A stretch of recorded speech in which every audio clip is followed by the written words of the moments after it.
Araky ny fantatrarany koa ary dia vaovao navoakan'ny La Gazette de la Grande Île androany mitafianatra ny malagasy no tapahan'ny Amerikana ny rano sy ny jiro ary telefonany amin'ny ambasaditsika any Washington any. Ny antony moa dia tsy nahalo faktura ny firenena malagasy enatra ho an'ny malagasy rehetra dia kanefa ratsy ivona dia vola mitetina folo tapitrisa dolara no nomeny ireo masovo ireo raha ny fanazavana nomeny ministra ny vola sy ny teti-bola mpanjakana. Fa manambavao moa ny sampana fampalalam-bavao amin'ity ariva ity. Manambahiny azafady dia tsy izany fa ny sénateur Lilson René de Roland. Marabanao sénateur. Miarahaba antsika ato amin'ny télévision Viva ary miarahaba koa ny mpijery ny Viva manerana ny nosy maneran-tany. Mialohan'ny tena idirantsika amin'ny resadresaka moa zany monsieur le sénateur ipidiriko kely hitantsika teo reny vaovao mahakasika ny fitokonana maro samihafa eto Madagasikara reny ny fitokonana reny ahoana ny fahitanao monsieur le sénateur reny zava-misy reny. Amiko aloha tsy mahagaga reny fitokonana reny satria alohan'ny filohampirenena ho lany dia nanao propaganda izy nampanantena ary zay moa no fidianan'olona azy hoe hanao zavatra nefany efa roa taona sy tapany zao nanolo premier ministre efa intelo dia hoe ity premier ministre ity indray vao hanandrana vao départ zany aty antsasaky ny mandat zany no base de départ vaovao indray araka ny fiteny ka leo ny vahoaka diso fanantenana tanteraka hita zany ny incompétence ny reto mpitondra HVM reto dia zay mahatonga ny fitokonana io ary za dia manahy fa tsy hijanona tsony io mandra-pirodany fitondrana. Dia nresaka ihany koa tsika entsika tatoato ny vondrona sénateur HVM nanontona ny anaranao tamin'ny resaka zone économique spéciale tany Fort Dauphin tany. Ianao moa izay lazain'izy ireo hoe tsy te hampandroso ny faritra atsimo ahoana ny hevitrao mahakasika izay? Zay indrindra ary mialatsiny aloha tokony tany amin'ny TVM moa zany no namalina ny resaky ny reny namana reny nefa mariko eto fa verrouillé tanteraka ny ao amin'ny TVM misy censure tanteraka satria mba niezaka ny antsony namana teny amin'ny TVM hoe niditra tao amin'ny TVM reny sénateur namana reny mahazo alalana rehefa HVM fa zay sénateur tsy HVM tsy mahazo antenne mihitsy ao amin'ny HVM ka tsara mariny eto zay voatery zany mandeha aty amin'ny télévision privée rehefa mba manao droit de réponse fa nazanaty zany aloha tsy maintsy ho ataony hevitra ihany hazahoana ny antenne satria olom-panjakana ny tena manana an'izany droit zany indrindra fa raha droit de réponse. Mikasika an'io zone économique spéciale io no tondrako fanazavana eto satria reny sénateur namana HVM tsy menatsiny izy satria nahazo baiko hoe ndana nareo mamaly an'ireo namanareo reo satria nareo efa nitendrena mbola tsy hiteny koa ka dia valio fa ny mampalahelo fotsiny milaza zavatra zay mamahindalitra ny vahoaka io zone économique spéciale io raha tenen'ny Ndriambava mbola tsy misy lalàna amin'ny fihan'izy io eto Madagasikara zay aloha zany tsara tsy pihina tsara zay hoe mbola tsy misy lalàna amin'ny fihan'io zone économique spéciale io eto Madagasikara. Ny tondrako fanazavana eto zany dia izay maha tsy ara-dalàna nataony filoha Hery Rajaonarimampianina zay. Raha ny tokony ho izy zany misy lalàna zany aloha mikasika an'io zone économique spéciale io mandalo ratification ao amin'ny Assemblée nationale. Vita zay vao ny exécutif mandeha mifampiraharaha zay vao mandeha ny signature. Salan hoe ny sarety lasa alohan'ny omby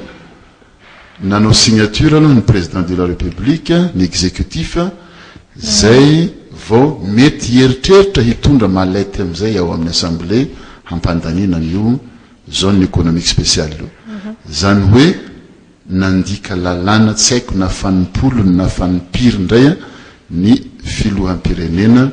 Hery Rajaonarimampianina amin'io zone économique spéciale io. Tena fandikan-dalàna tanteraka ny zavatra nataony tany Maurice mbola tsisy lalàna mifehy io ary tsy mbola nandalo tao amin'ny antenimieram-pirenena. Ny fanampiny ho antsika zay parlementaire tsara ho fantatsika ny voka-dratsy ny zone économique spéciale io. Ny tanindrazana aloha dia efa tsy azo amidy. Zay aloha zany zavatra anankiray. Io zone économique spéciale io raha ohatra ka isika malagasy no mitantana azy dia tsy mampaninona. Fa namidy amina Mauricianina. Ny Mauricianina koa azo ny renseignement am'izao fotoana zao tsy tena izy ny tompony fa panera koa Mauricianina, zany hoe mbola misy vahiny hafa zany any ambadimbadika any hividin'io tany io fa dia makatombony ny Mauricianina avidy Mauricianina. Sanatria zany ataontsika hoe tanteraka io famarotana tany amin'ny Mauricianina io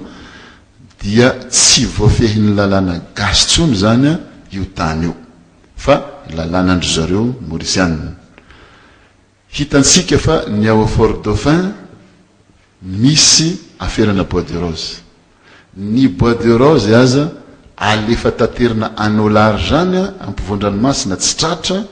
fa vao maika raha mipetraka io zone économique spéciale io dia hiroborobo ny fanondranana Bois de Rose satria ao amin'ny portny Mauricianina io ihany no mise en conteneur tonga dia lasa satria tsy azona fehizina tsony. Efa nazavaiko matetika teto ny omby halatra dia hiroborobo faran'izay hoenjana ny fangalaran'omby any atsimo raha tanteraka io zone économique spéciale io satria hiditra ao amin'ny faritra io dia tsy azontsika gasikasihina tsony ny port Andrizalahy tonga dia lasa ny Remenabila iny aza efa nanahirana satria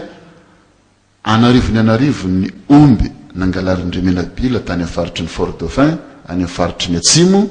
hoe aondrana amina sambo antsokosoko. Fa ity raiky tia efa zone économique spéciale efa Andrizalahy hiditra ao ny omby tena tsy voasakana tsony ny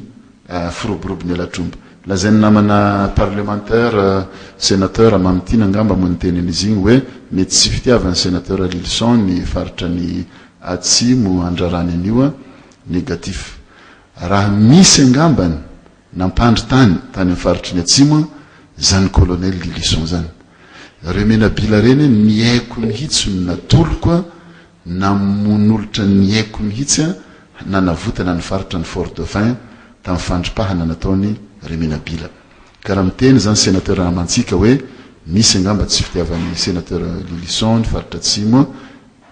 azo comparena angamba hoe izany nahavita amin'ny faritra atsimo igny amin'ny arolahy mihohatra aminataoko angamba vitsy ny nahavita. Fa ny zavatra voka-dratsy nio zone économique spéciale no mahatonga anay mitabataba eto satria rehefa nanao signature ny président de la république dia tsy faritry ny anosy fotsiny zay fa faritry ny Madagascar ray manontolo satria signature ny président de la république dia any malagasy rehetrarehetra ny vokatsona ny voka-dratsiny ka noho zany mahazo miteny dolo zay manana ho resahana fa ambarako etona tsy azo sangisangina io famarotana sisy ny tany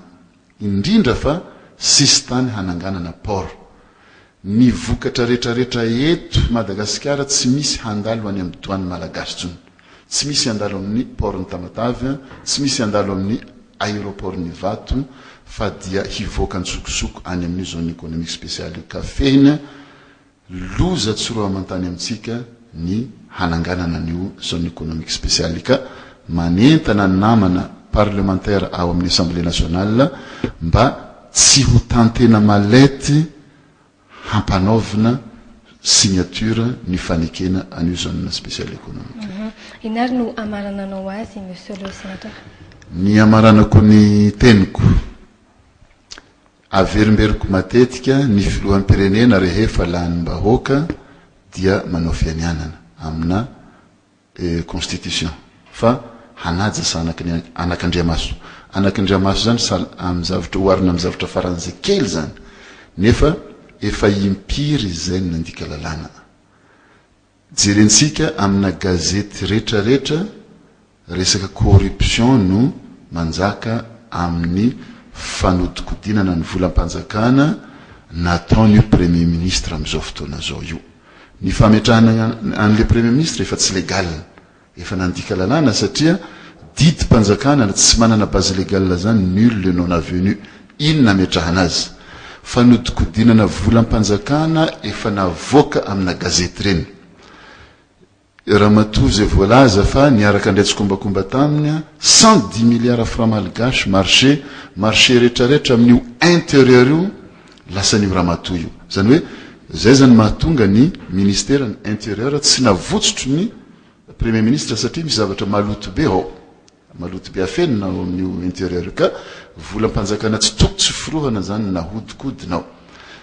manarak'izay koa reto conseiller manodidina ny filoham-pirenena reto misy tsy tonona anarana atsika fa maka renseignement nareo manana mikirakira resaka transitaire any amin'ny port Tamatave io conseiller io mampiditra 50 conteneurs isaky ny 2 semaines menaka tsy mandao taxe zany hoe